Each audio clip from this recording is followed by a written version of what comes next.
Hello again, everybody. Hello!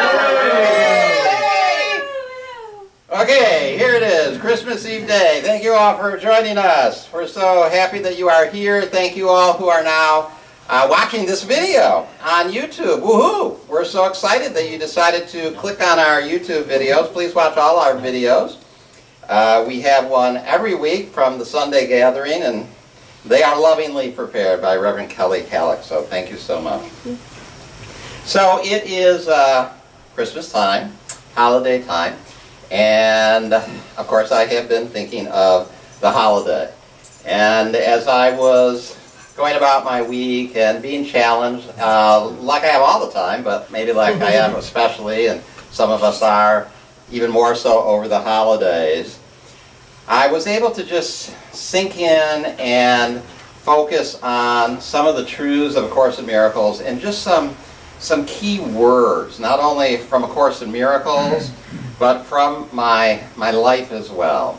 And I was thinking of memories, first of all, that I have about Christmas. And when you think about these memories that you have from Christmas and when your body is 65 years old, so you have a lot of memories from, sometimes they're a blur, but you have a lot of memories from the holidays.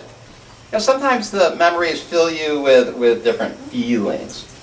And sometimes those feelings are really joyful, and sometimes they're kind of sad. And so I was just sort of like going with all of that and thinking about all of that. So I want to share just a few little memories I had from Christmas. So when I was a young lad, little Italian boy growing up in my little Italian family in upstate New York, we would every Christmas Eve, and it is Christmas Eve day, we would go see my aunts and uncle. My father came from a family with 4 children. He was the only one that married. His 2 sisters and his brother lived in his same family home for the rest of their lives. They lived out their whole lives in that same home, never lived any other place than that one home. And you think about that for us who move around a lot. They never lived any other place other than their one home. And so we would go to see them every year, my 2 aunts and my uncle. I just wanted to make that clear. It wasn't some interesting menage that they had going on. They were sisters and brother. And my Aunt Jenny always made these incredible chocolate cookies. They were just amazing. They were like kind of big and dense. And instead of butter, she made them with olive oil, and they were frosted, and I just remember them. They were really just delicious. I think my sister Sarah has the recipe for those. I was thinking I need to call and talk to my sister Sarah, see if I can get the recipe for those Aunt Jenny's chocolate cookies. I don't know what else to call them. And also, my family were not drinkers. They didn't drink too much, but at Christmas time, they allowed themselves to drink a little anisette. And anisette is this licorice-flavored liqueur, and they really loved their little drink of anisette. And so politically incorrect, they would allow the kids to have just a little sip of anisette. And I remember really looking forward, it was like a 7 or 8-year-old, to going to my Aunt Jenny's house and getting that little drink of anisette. That's the first alcoholic thing I ever had in my mouth. And of course it was just that one time, once a year. So in honor of Christmas Eve and my Aunt Jenny, I don't have anisette, I have sambuca, which is really like top shelf anisette. So I poured myself a little anisette because it's Christmas Eve. And To you. oh, it's really good. It's just really good. I just really like it. And I wasn't able to get the chocolate cookies, but these are little chocolate, never eat on stage. These are little chocolate, it's really bad form. These are little chocolate sugar balls that my friend Randall made for me. So they're almost like Aunt Jenny's cookies, but not quite.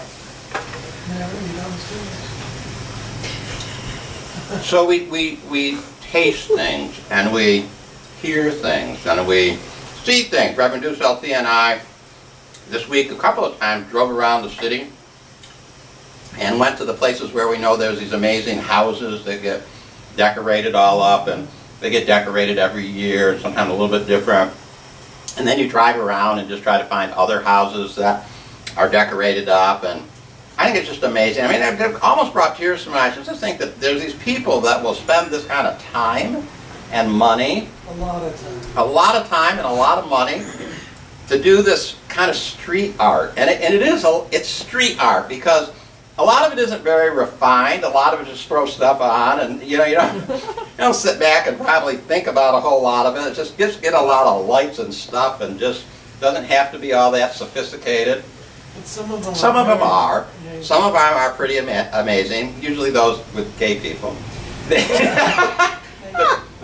The queens have to do it up, but but no, just a lot of I just was like amazed that people would spend this kind of time just to create something really of beauty, of light, that just makes you smile. You just look at it, you smile. That's all. And that people would do things like that for complete strangers. I mean, the people that it affects, of course, their family and their friends are affected by it. But most of the effect is had just by passers-by, just by people who are driving by. They look at it and smile. That people spend that kind of time and money to do things like that, I think, is amazing. And there is this intensity of feeling, and these two words occurred to me. And the words are sublime and poignant. And I just kept thinking of sublime and poignant. And so I looked up the definition of sublime: of such excellence, grandeur, or beauty as to inspire great admiration or awe. This sublime, of such excellence, grandeur, or beauty as to inspire great admiration or awe. And the other word, poignant, sometimes kind of feels the same, but it actually has an entirely opposite meaning. Poignant means evoking a keen sense of sadness or regret. And I think we have both of those things going on with us a lot with the holiday season. I think about my Aunt Jenny and my Uncle Guy and my Aunt Santa. That was the other aunt's name. We used to just call her Aunt Little because she was only about 4'5". I can get poignant over it. I can get this keen sense of sadness or regret because they're gone. They have made their transitions, and that innocent time of a little kid and chocolate cookies. We always had roasted chestnuts too. We didn't have an open fire, but they baked the chestnuts in the oven, and we pulled them out. It was this big ordeal because they're really hot when they come out of the oven. You really want them. You got to peel them, but they'll burn your fingers if you peel them too fast. So you got to wait. You got to blow on them and peel them so you can eat a hot chestnut. All of that stuff. I can get feeling poignant about it, like sad and regret that it's not there. But I can easily transmute that feeling of poignancy to the sublime. It's just like that transition from the poignant to the sublime is actually very easy to make. It's an intensity that's gotten a little skewed. You just move it. You just move it. You just move it towards excellence, grandeur, and beauty. What a beautiful memory! Right there with my aunt, sipping anisette, feeling like a little kid doing something really naughty. Just like I'm feeling really naughty right now, sipping anisette here, doing the Sunday gathering. But it was grand and beautiful. And I think that's a challenge for us on Christmas. It's just to keep everything excellent, grand, and beautiful, regardless of what it is that is happening. So I read those quotations from the Course that have to do with Christmas.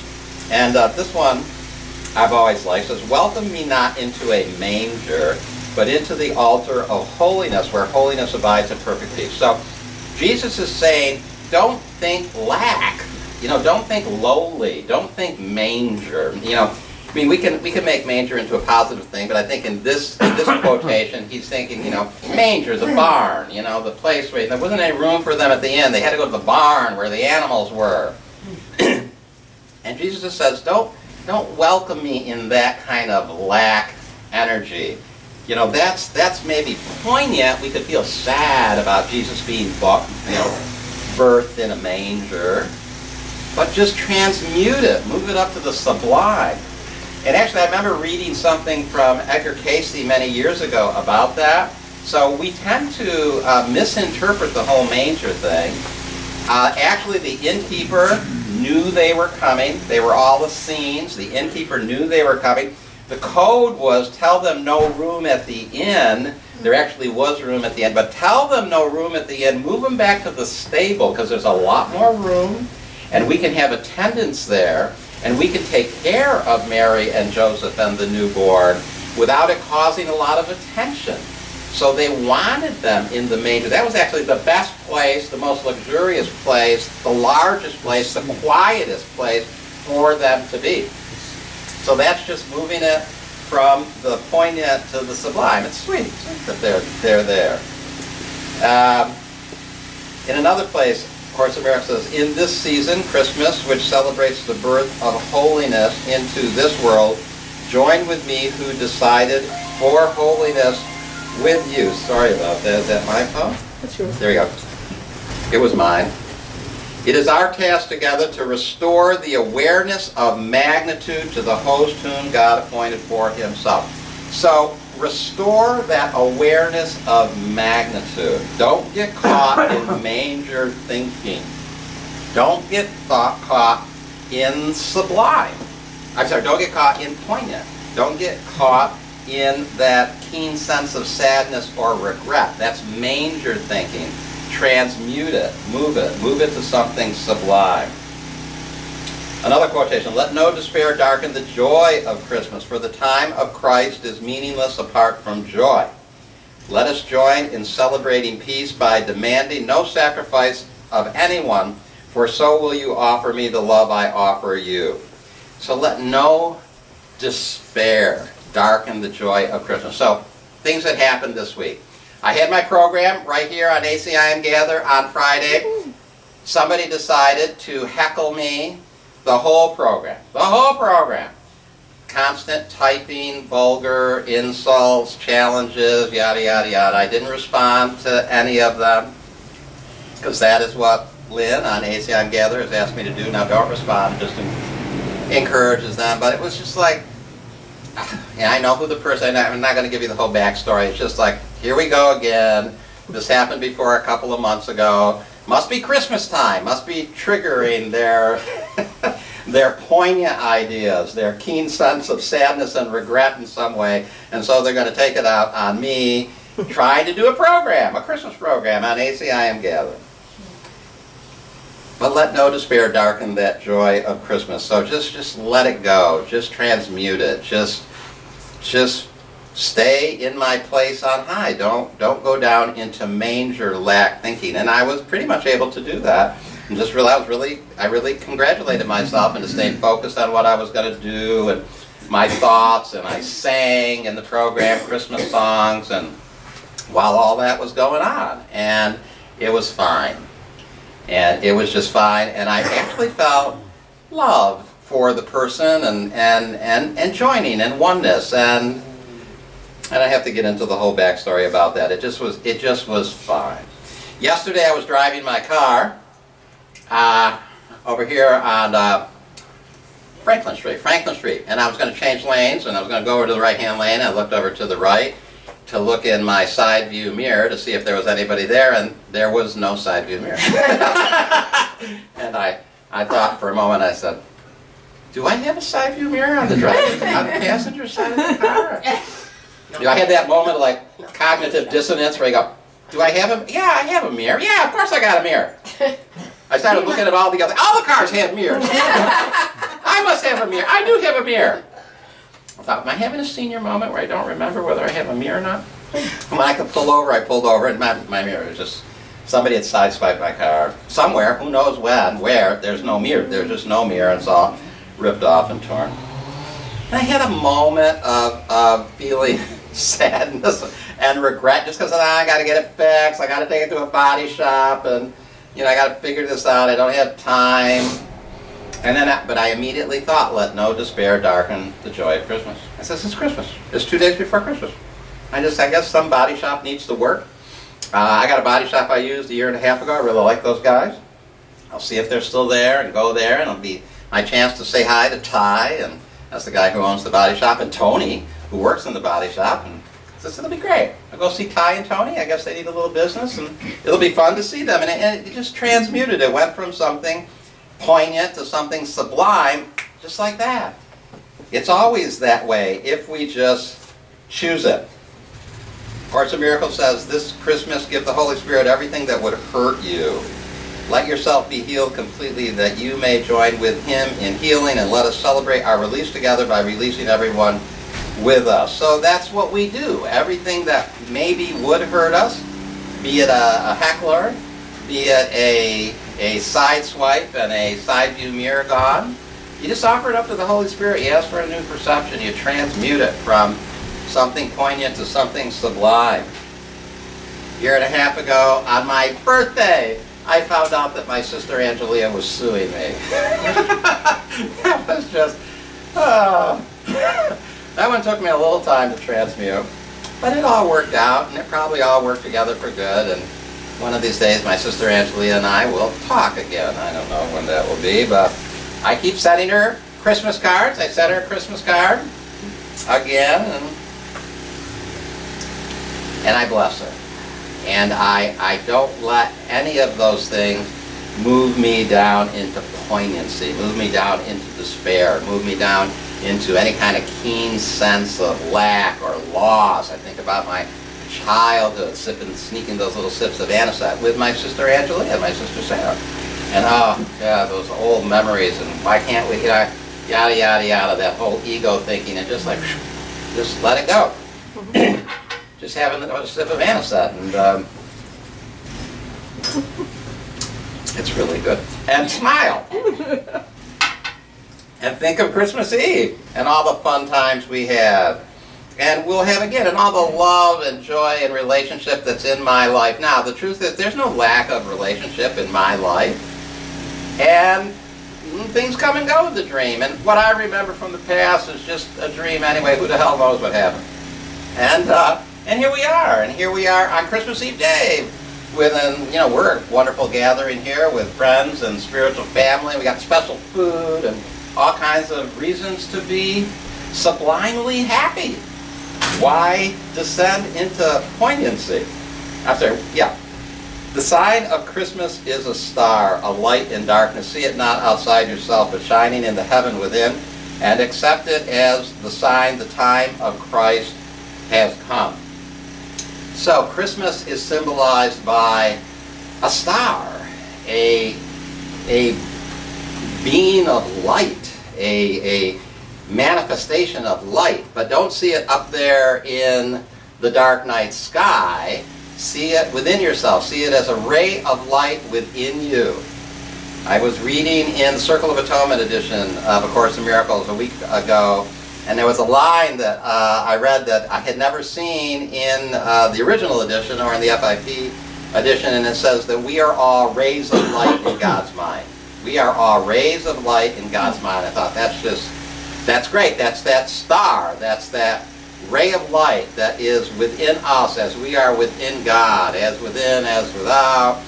We are a ray of light. There is a ray of light within us. God is within us. We are within God. It's all there, and that's what we're here to focus in on this Christmas, and that's what will allow us to transmute all of our poignant thoughts into sublime thoughts.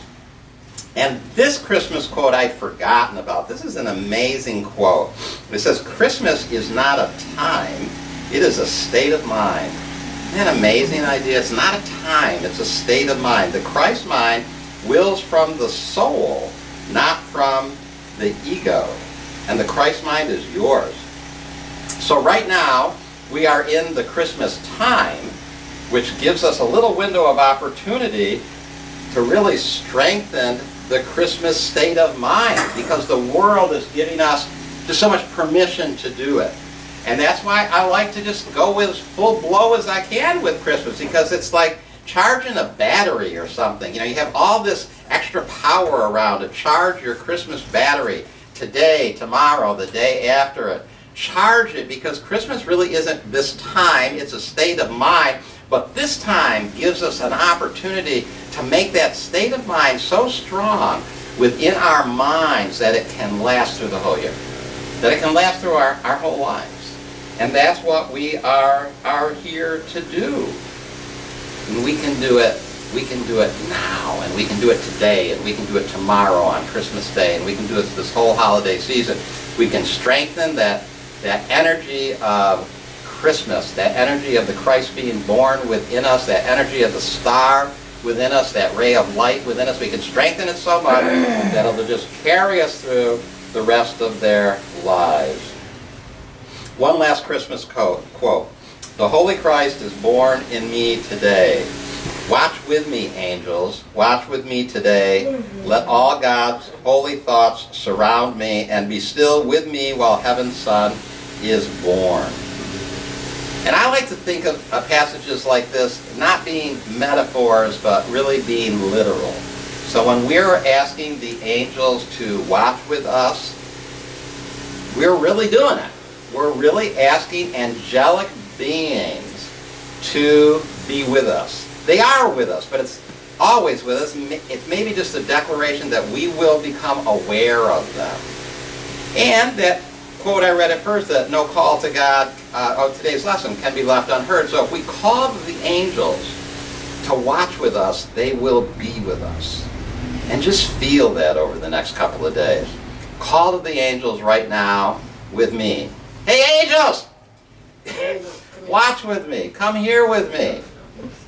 Be with me for these next 2 days. Let me always choose the sublime. If something poignant happens, let me just transmute it and just feel that keen sense of wonder, of beauty, of grandeur. No manger thinking for the next couple of days. Abundant thinking. No thoughts of what you don't have. Think about what you do have. It's amazing, all the greatness and grandeur that we have. It's spectacular what we can celebrate here in these days of light around Christmas time to strengthen the Christmas state of mind. Happy Christmas Eve Day. Amen. That's it.